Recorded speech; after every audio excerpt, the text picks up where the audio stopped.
அது மட்டுமல்ல, ஸ்டாலின் அவர்கள் ஆட்சி வருவதற்கு முன்பு சொன்னார், என்ன சொன்னாரு?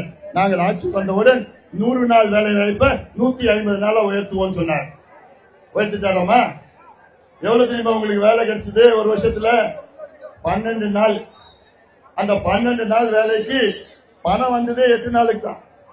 அந்த 4 நாள் பணம் திமுக காரன் கொள்ளடிச்சுட்டு இருக்கான். நாங்கள் ஆட்சிக்கு வந்தவுடன் ஒரு சிலிண்டருக்கு 100 ரூபாய் மானியம் கொடுப்போம் சொன்னார் ஸ்டாலின் அவர்கள்.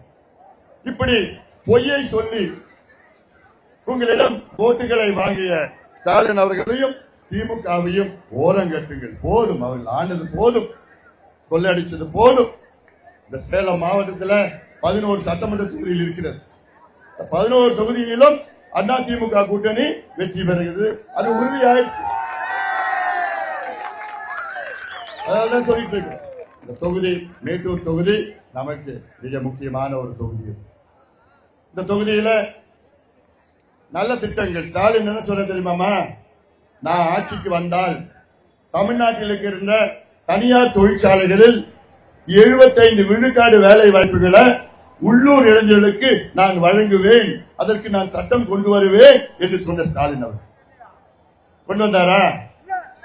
இப்ப இங்க ஒரு கம்பெனி, 2-3 கம்பெனி இருக்கு இந்த ஊர்ல.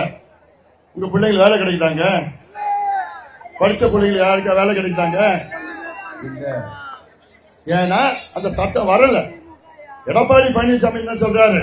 நான் ஆட்சிக்கு வந்தவுடன் உள்ளூர் இளைஞர்களுக்கு அங்கே அந்த தனியார் தொழிற்சாலைகளில் வேலை உருவாக்க 75 விழுக்காடு வேலை உறுதியாக அங்கே கொண்டு வருகிறார்.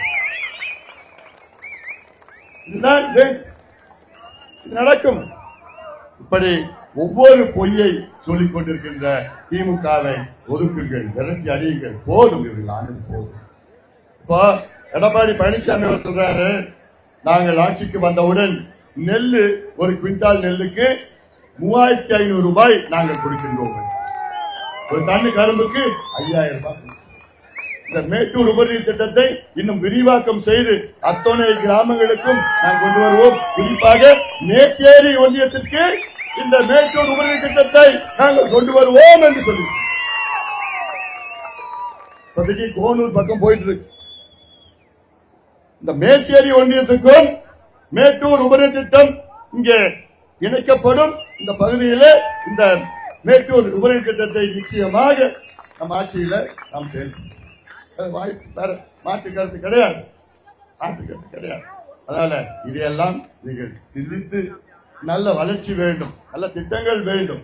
5 ஆண்டு காலம் திமுகவுக்கு நீங்கள் வாய்ப்பு கொடுத்து விட்டீர்கள், அது தோல்வி அடைந்து விட்டார்கள். திமுக ஆட்சி வருவதற்கு முன்பு உங்களுக்கு 505 வாக்குறுதிகள் கொடுத்தார்கள். அதில் எத்தனை நிறைவேற்றிருக்காங்க தெரியுமா? வெறும் 66 தான். 66னா எத்தனை விழுக்காடு தெரியுமா? 13 விழுக்காடு. 13% தான் அவங்க சொன்ன வார்த்தையை காப்பாத்தி இருக்கிறாங்க, அவங்க சொன்ன சத்தியத்தை காப்பாத்தி இருக்காங்க. வெறும் 13 விழுக்காடு. ஒரு எக்ஸாம்ல பாஸ் பண்ண எத்தனை மார்க் எடுக்கணும்? 35 எடுக்கணும். திமுக எத்தனை மார்க் எடுத்திருக்கு? 13 மார்க் எடுத்து ஃபெயில் ஆகி மக்கு. 13 மார்க் எடுத்துதான் மக்கு. ஃபெயிலான கட்சி, ஃபெயிலான கட்சி மறுபடியும் வரலாமா? வர விடுவீங்களா? தூக்கி போடுங்க பாருங்க. பிரயோஜனம் இல்லாத கட்சி, கொள்ளடிக்கிற மட்டும் கட்சி, கொள்ளடிக்கிறது மட்டும் தொழிலா வச்சிருக்கிற. இல்லாட்டி 20,000 கோடி 20 நாள்ல செலவு பண்ணிட்டு இருக்கிறாங்கன்னா எலெக்ஷனுக்கு, இவன் அடுத்தது வந்தானா எத்தனை ஆயிரம் கோடி செலவு பண்ணுவான், சம்பாதிப்பான். இப்ப 20,000 கோடி அவன் செலவு பண்றானா, அதுல எத்தனை இன்னும் வந்தானா போறது இல்ல. நான் சொல்றேன் உங்களுக்கு, வந்தானா மறுபடியும் எவ்வளவு கொள்ளடிப்பான். போதும் இவங்க. அதனால இவங்க திமுக வெறும் பணத்தை மட்டும் நம்பி இருக்கிறாங்க, வேற எதுவுமே கிடையாது. வெறும் பணத்தை நம்பி இருக்கிறாங்க. மக்கள், குறிப்பா விவசாயிகள், நெசவாளருக்கு இங்க சொல்றேன் நானு, இந்த பகுதியில நெசவாளர் இருக்கீங்க, கைத்தறி விசைத்தறி எல்லாம் இருக்கிறீங்க. நெசவுக்கு எடப்பாடி பழனிசாமி அவர் ஆட்சியில நெசவாளருக்கு தனி பட்ஜெட்டை போடப்படும். விவசாயத்துக்கு தனி பட்ஜெட் போன்று நெசவாளருக்கு தனி பட்ஜெட். ஏன்னா நெசவாளர் விவசாயிகளுக்கு ஈடாக நெசவாளர்களும் இன்னைக்கு கடுமையா உழைச்சிட்டு இருக்கிறார். அவர்களுக்கு தனி பட்ஜெட்டை போடப்படும். சமூக நீதி நிலைநாட்டப்படும்.